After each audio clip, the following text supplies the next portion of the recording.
Around 2 weeks ago, we aired a show called This Man Thing. And I tell you the truth, I didn't see this coming. The response is overwhelming because the ladies seem to love and enjoy everything that I share. And now when it comes to the men, they are also asking for some part for them also to enjoy. And they're asking for me to bring this woman thing. And as much as I may not be in a position to deliver from the woman perspective, I promise to dig some ground and find a lady who will be in a position to come and share the perspective of this woman thing from the woman perspective. And I know it will be fire because I know that the person that God will provide will be in a position to hammer the nail on the head and to make men feel that they are appreciated. So continue praying for me. Continue praying for that person as we go ahead and do that. But today, there are some few things that the ladies really expressed, and I felt like I should comment on them. And one of the things that as we are seeing today is that so many resources, so many properties, and so much money is still in the government's hands because the men who acquire this money never revealed to their spouses that actually they had some property somewhere or some money somewhere. And now, when they are gone, no one is there to claim. What is it all about? We'll share more after the intro.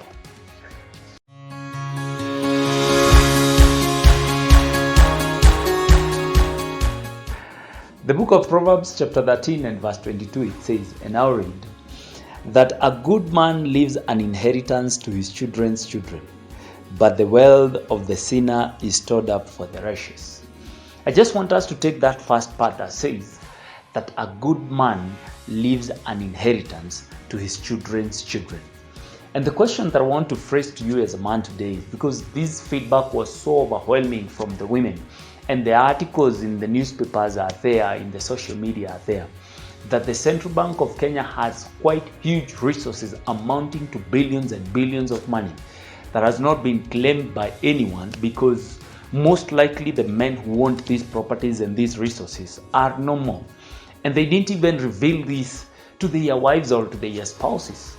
They didn't even leave something behind that can say, I had these properties here and there and there. So that in case of anything can happen to me, my family can be the sole beneficiaries. My children and my spouse can be the sole beneficiaries of such properties. And the question that I want to ask you as a man is this: how open are you to your spouse? How open are you to your wife? Your children have really grown up, but how open are you towards your children? The challenge comes in that as much as we want to be open to our spouses, some of us may take us for granted. But the first thing I want to ask you is this as a man. When you married this woman, did you inquire from the Lord if this is the right person? Because if you know that when two come together, they become one according to the biblical principle, then you will understand that you and your wife, you don't have any difference. You may differ in opinions and all these things, but when it comes to the spiritual things, you are recognized as one. How much did you do as a background check before you married this woman? And that's the challenge, because some of us are just rushing into marriage. Some of us are just rushing into relationships and making permanent decisions based on temporary feelings. And that is the saddest thing that can happen to a man or a woman's life, making a permanent decision based on a feeling that is just temporal because you've not learned this man. You don't know this woman. You don't know the characteristics of your partner. And at the end of the day, you're not even ready to trust your partner fully with everything that you have. These are resources in the government's hands that have no one to claim because men didn't get open enough with their wives to share these things. And one of the things that I really like using is the examples that we live according to the standards that we live each and every day, because we understand that when we become open to our wives, then one of the things that happens is that this will multiply in one way or another. When you are acting as a unit, when you're acting in union together with your spouse, there is a huge percentage that God will bless everything that you're doing. He will multiply you and make you bigger. It is Miles Monroe who once said that the woman is a multiplier. Give her a house, she will give you a home. Give her a seed, she will give you a family. Whatever you give to the woman, she will be so good in multiplying it. And Miles Monroe asked this question. So when you give her bad things, what do you expect? And the things that I want to encourage our men today is this: be open to your wives. Be open to your family. Let your family know the resources that you have. Let them know each and everything that you are acquiring, because at the end of the day, it will be in their hands when you are no longer here that a good man leaves an inheritance to his children's children. One of the things that is lacking today is the man principle. I would really try and find a good word as we proceed, but the man value in the society is lacking its taste today, because as much as we are having single mothers, and I have nothing against them, God is really using them to do miraculous things in raising these children. Even in their good day, even in their best day, a woman will never become a man. I always see a small nephew that I have, that the mother can tell this young boy several things in one way. I have told you not to do this, and this boy will keep on doing these things. The mother will go ahead and punish this young boy, but he'll still go back ahead and do these things. But when the father says, I have said this once, this boy obeys. There is that masculinity that comes with the father figure. There is that authority that is commanded just by the presence of the man in the family.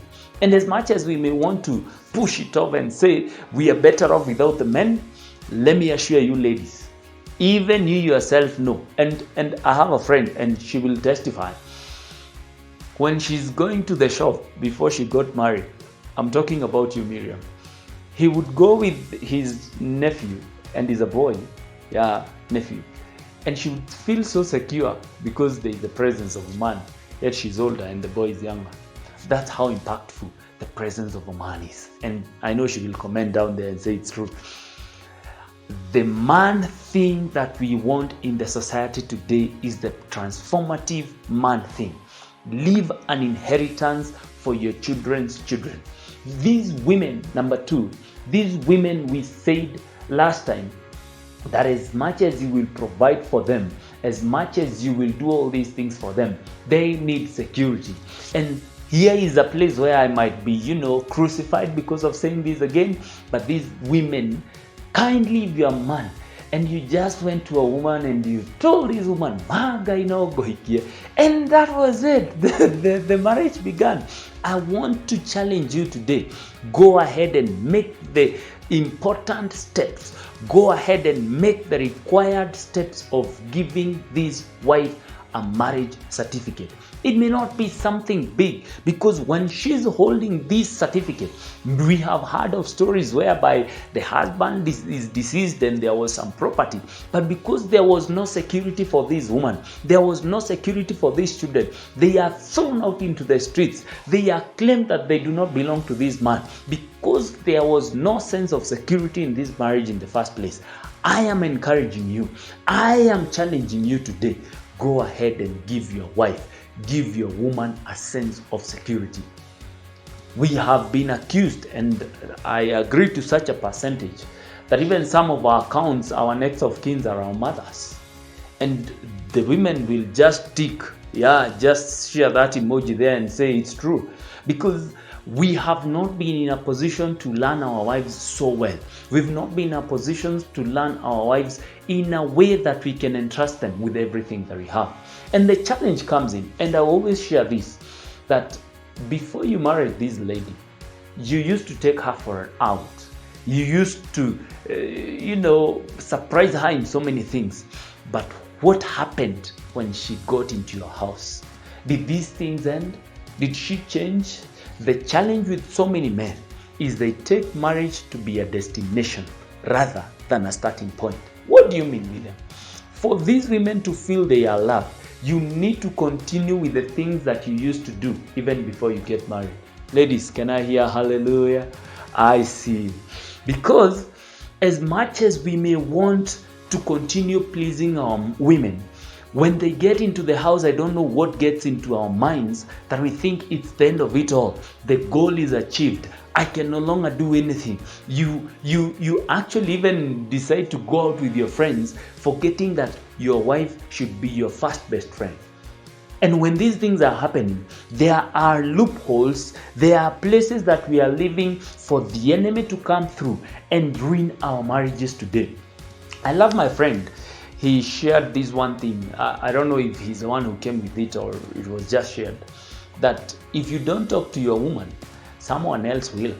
And he gave this example. Ask Adam. And as much as Eve was deceived by the serpent, what makes you think that when you leave your wife without any resources, why do you think that there will be no this place where the enemy will come in and start fighting your marriage? These women need a sense of security, because when we give them a sense of security, they feel they are treasured, they feel they are loved, they feel they belong. If you are a real man, give this lady some security. Make arrangements to have a civil wedding if you didn't go through the church wedding. And one of the things I always share is this, that when you go into the church, there are blessings that are there. There's the word of God that is proclaimed to you. But if you didn't manage to do that, God was still there when you're doing it. You don't feel like you are cast out. Like, God was there. Even without the man of God, even without that ring, God was there. But when you make things right, when you give these ladies a sense of security, you will be surprised how much you will acquire as a family. The other thing that I'd like to share with you as a man is this: make your spouse your best friend. Some of the challenges we are facing in marriages today is because the man or the lady in the relationship decided to go out and look for a best friend outside of their spouse. And these things are so much common today. There is this one thing that I remember when I was employed back there in town, and there was this lady, and I like her so much. She would say that I am the work husband. And I know these things are there even in some of your workplaces, that there is that one person you identify with, that you share with everything that you even ate yesterday night. And I'm not saying that that is bad.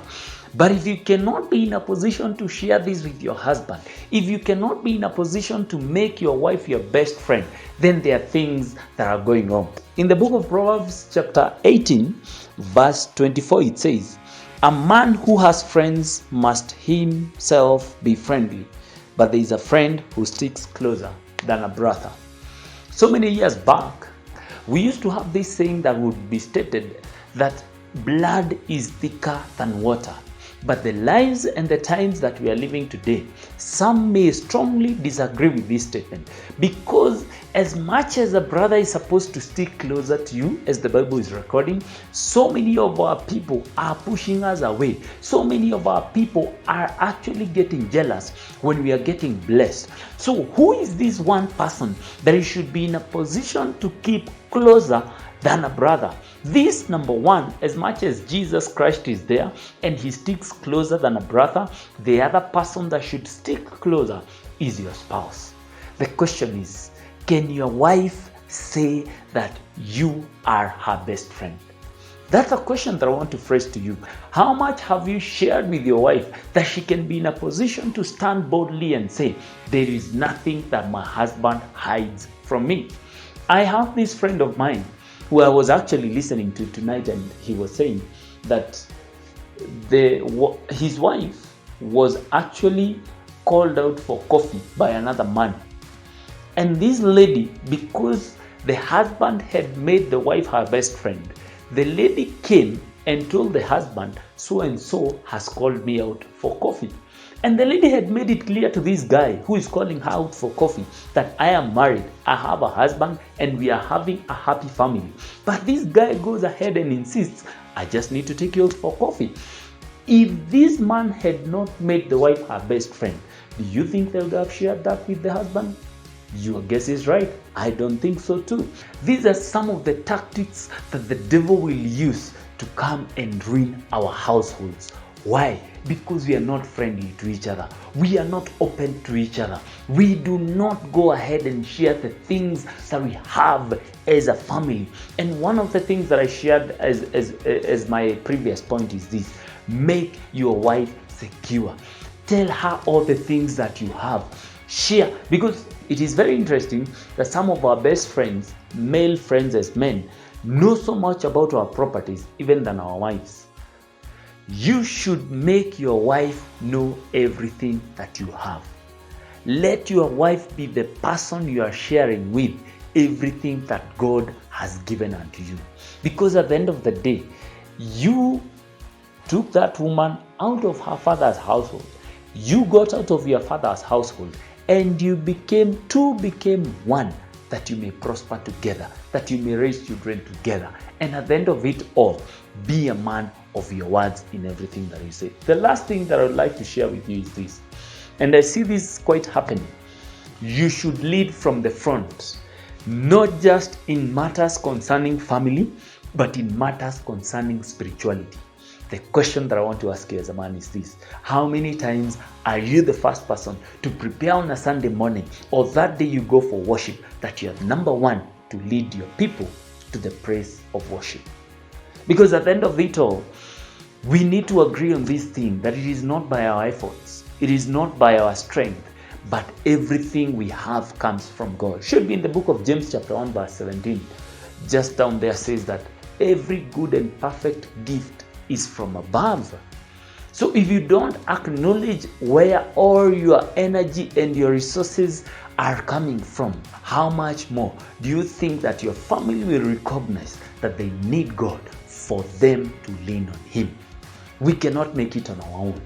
Even though we will be frank and open to our wives, we need to lead them in a spiritual way.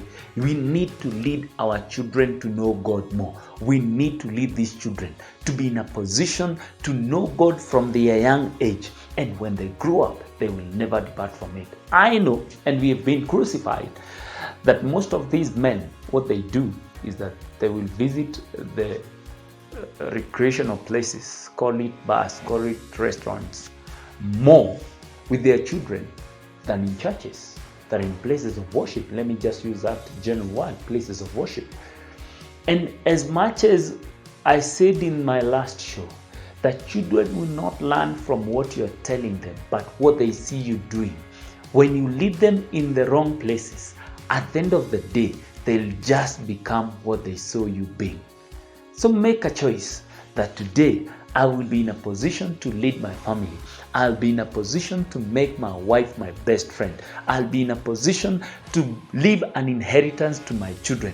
I'll make a choice of being frank and open to my spouse, that everything that I have is hers, and it is for our generation and for our generations and generations to come. And as I always say, this is the channel that will challenge your morals. This is the channel that will challenge your conduct. This is the channel that will challenge your well-being. I encourage you to continue sharing. I encourage you to continue inviting your friends, that when we share this gospel, when we share this word, we become stronger each and every day and become men of value, that the society will be in a position to stand and say, these are the men we need. God bless you, and see you in our next show.